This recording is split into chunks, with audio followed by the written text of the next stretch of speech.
നമസ്കാരം. മലയാളി വാർത്തയിലേക്ക് സ്വാഗതം. പ്രധാനമന്ത്രി നരേന്ദ്രമോദി അടക്കമുള്ള ദേശീയ നേതാക്കളുടെ തുടർച്ചയായ സന്ദർശനം കൊണ്ട് BJPക്ക് കേരളത്തിൽ ഗുണമുണ്ടാകുമോ? പാർലമെൻറ്റ് തെരഞ്ഞെടുപ്പ് അടുത്തിരിക്കെ ഉയരുന്ന $1 മില്യൺ ചോദ്യം ഇതാണ്. തിരുവനന്തപുരത്തും കൊച്ചിയിലും തൃശ്ശൂരിലും പത്തനംതിട്ടയിലും എത്തിയ പ്രധാനമന്ത്രി പാലക്കാടും റോഡ് ഷോ നടത്തിയത് ഗുണകരമാക്കാനുള്ള കഠിനാധ്വാനത്തിലാണ് BJP. കേരളത്തിൽ ഇത്തവണ 5 A+ മണ്ഡലങ്ങൾ ലക്ഷ്യമിട്ട് തന്ത്രങ്ങൾ ഒരുക്കിയിട്ടുള്ള BJP പ്രതീക്ഷ വയ്ക്കുന്ന സുപ്രധാന മണ്ഡലങ്ങളിൽ ഒന്നാണ് പാലക്കാട്. തുടർച്ചയായി മാറി മാറി ജയിക്കുന്നതിൻ്റെ ആത്മവിശ്വാസം ഇടതുമുന്നണിക്കും UDFനും ഉണ്ടെങ്കിലും തെരഞ്ഞെടുപ്പുകൾ തോറും ഉയർന്നുകൊണ്ടിരിക്കുന്ന BJPയുടെ വോട്ട് ഷെയർ പാലക്കാട് ഉണ്ടാക്കുന്ന തലവേദന ചില്ലറയല്ല.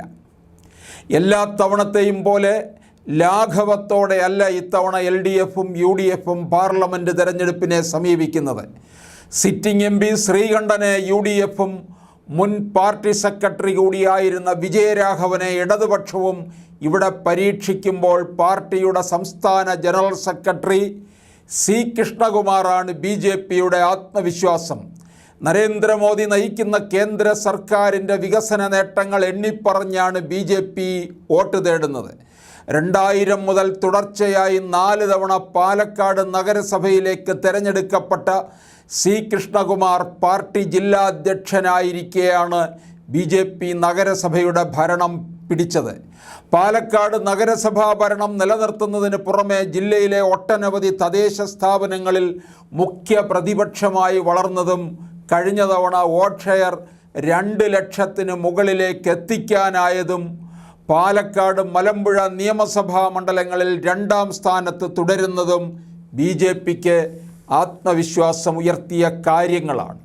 കഴിഞ്ഞ 3 പാർലമെൻറ്റ് തിരഞ്ഞെടുപ്പിലെ കണക്കുകളിൽ BJPയുടെ വോട്ട് ഷെയർ 80,000 വീതം കൂടാനുള്ള പ്രവണത കാണിക്കുന്നു എന്നതാണ് അവരുടെ ഏറ്റവും വലിയ ആത്മവിശ്വാസം.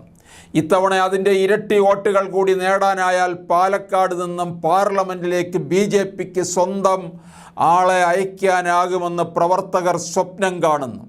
ഇതെല്ലാം ലക്ഷ്യമിട്ടാണ് പാലക്കാട് നരേന്ദ്രമോദി തന്നെ നേരിട്ടെത്തി ആവേശം കൊള്ളിക്കുന്നത്. സ്ഥിരമായി വോട്ടുകൾ കൂടാനുള്ള പ്രവണത കാട്ടുന്നതും BJPയുടെ രാഷ്ട്രീയ നിരീക്ഷകർ ചൂണ്ടിക്കാട്ടുന്നുണ്ട്. മണ്ഡലത്തിൽ 3ാം സ്ഥാനത്തുള്ള BJPക്ക് 2 ലക്ഷത്തിനടുത്ത് വോട്ടുകൾ കൂടി നേടാനായാൽ 1ാമത് എത്താനാകും. ഇതിനൊപ്പം ഒരാൾ തന്നെ വീണ്ടും മത്സരിക്കുമ്പോൾ BJPയുടെ വോട്ടുകൾ കൂടാനുള്ള ഒരു ട്രെൻഡ് പാലക്കാടിനുണ്ടെന്നതും അവർ ചൂണ്ടിക്കാട്ടുന്നു. 1999 ഉദയഭാസ്കർ മത്സരിച്ചപ്പോൾ 87,000 വോട്ടുകളായിരുന്നു കിട്ടിയത്. 5 വർഷം കഴിഞ്ഞ് അദ്ദേഹം 2004 വീണ്ടും മത്സരിച്ചപ്പോൾ അത് 1,47,792 കൂടിയിരുന്നു. 2014 ശോഭാ സുരേന്ദ്രൻ മത്സരിക്കാനെത്തിയപ്പോൾ വോട്ട് ഷെയർ 1,36,587 വൻ മുന്നേറ്റം നടത്തിയിരുന്നു. കഴിഞ്ഞ തവണ C. കൃഷ്ണകുമാർ മത്സരിച്ചപ്പോൾ 81,000 വോട്ടുകളുടെ വർധനയുമായി 2,18,556 വോട്ടുകൾ അദ്ദേഹം നേടി. ഇതിനിടയ്ക്ക് 2009 CK പത്മനാഭൻ മത്സരിച്ചപ്പോൾ മാത്രമായിരുന്നു BJPയുടെ വോട്ട് ഷെയറിൽ കുറവ് കണ്ടത്.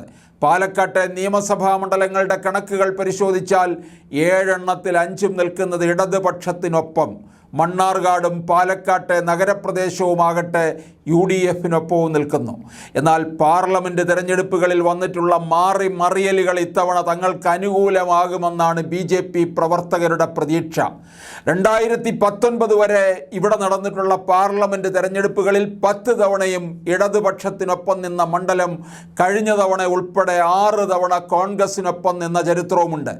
മുന്നണികൾക്കൊപ്പം മാറി മാറി നിൽക്കുന്ന പാലക്കാടിൻ്റെ മനസ്സാണ് BJPക്കും പ്രതീക്ഷയാകുന്നത്. 19 പാർലമെൻറ്റ് തിരഞ്ഞെടുപ്പിൽ 7 നിയമസഭാ മണ്ഡലങ്ങളിൽ 3 നിയമസഭാ മണ്ഡലങ്ങൾ ഇടതുപക്ഷത്തിനൊപ്പം നിന്നപ്പോൾ 4 ഇടങ്ങളിലെ മുന്നേറ്റമായിരുന്നു കോൺഗ്രസിനെ തുണച്ചത്. 2009 1820 വോട്ടിന് ജയിച്ച LDFിൻ്റെ MP രാജേഷ് 2014 തൻ്റെ ഭൂരിപക്ഷം 1,05,300 ഉയർത്തിയതിനാൽ UDFിന് സാധ്യത കുറവാണെന്ന് വിലയിരുത്തിയവരെ മുഴുവൻ ഞെട്ടിച്ചുകൊണ്ടായിരുന്നു കഴിഞ്ഞ തവണ ശ്രീകണ്ഠൻ്റെ വിജയം.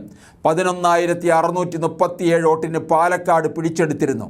ഇത്തവണ തങ്ങളുടെ വോട്ട് ഷെയറിൽ വൻ വർധനവുണ്ടായതായിട്ടാണ് കരുതുന്ന BJP ശ്രീകണ്ഠൻ ജയിച്ചതിന് സമാന രീതിയിൽ നേരിയ വ്യത്യാസത്തിനെങ്കിലും സീറ്റ് പിടിക്കാമെന്ന പ്രതീക്ഷയിലാണ്.